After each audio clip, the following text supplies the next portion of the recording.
Imagine being punished for something you never chose. Imagine surviving violence, only for the world to call you a monster. For thousands of years, one name has represented terror: Medusa, a woman with snakes for hair, whose gaze could turn anyone into stone. Heroes hunted her. Artists feared her. History labeled her a villain.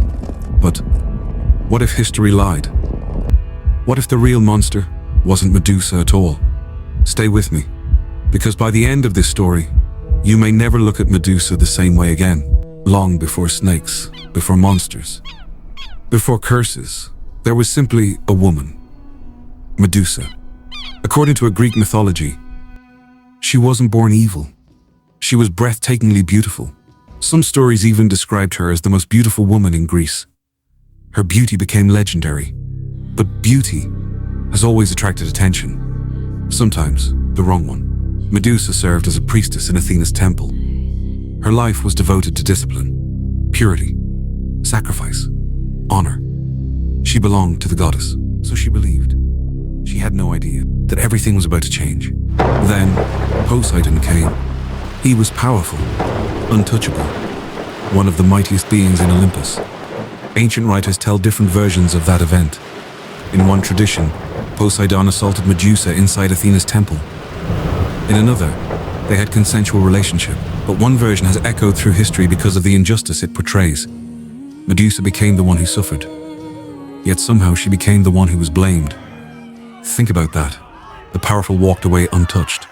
The vulnerable paid the price. Sounds familiar? Athena appeared, not to comfort, not to protect, not to punish Poseidon. Instead, she cursed Medusa. Her beautiful hair became living snakes. Her face became unbearable to look at. Anyone who met her eyes turned to stone. In a single moment, the victim became the monster. Imagine looking into a mirror and not recognizing yourself anymore. Imagine knowing that everyone who looked at you would die, not because you wanted them to, but because someone else decided that this would be your punishment. No friends, no family, no future. Only silence.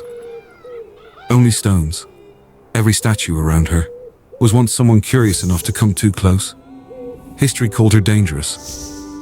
But perhaps she simply wanted to be left alone. Loneliness changes people. Isolation rewrites the mind. Sometimes the monster isn't born, it's built. One betrayal at a time. Then came the hero, Perseus. His mission? Kill Medusa. But here's something rarely discussed. He didn't fight her fairly. Athena gave him a mirrored shield. Hermes gave him divine weapons. The gods planned every detail. Why? Because even they feared looking directly into Medusa's eyes. Perseus approached carefully, watching only her reflection. One strike, one swing, silence. The monster was dead, but something extraordinary happened. From Medusa's blood was born Pegasus, the winged horse. Beauty emerged from tragedy. Even death. Medusa continued serving others. Athena herself placed Medusa's head upon her shield. Ironically, the very face she cursed became her greatest weapon.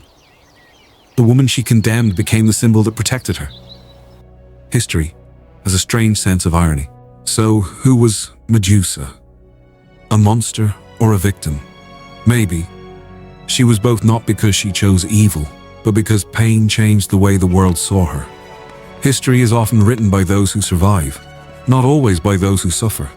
Perhaps Medusa's story isn't really about snakes, or curses, or monsters.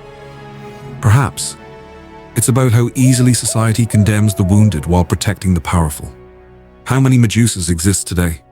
People judged before they are understood. People feared instead of helped. People carrying scars the world refused to see. The next time you hear the name Medusa, don't ask, how dangerous was she? Ask something harder. Who made her that way? Because sometimes the most terrifying monsters are not the ones with snakes for hair. They're the ones who create them.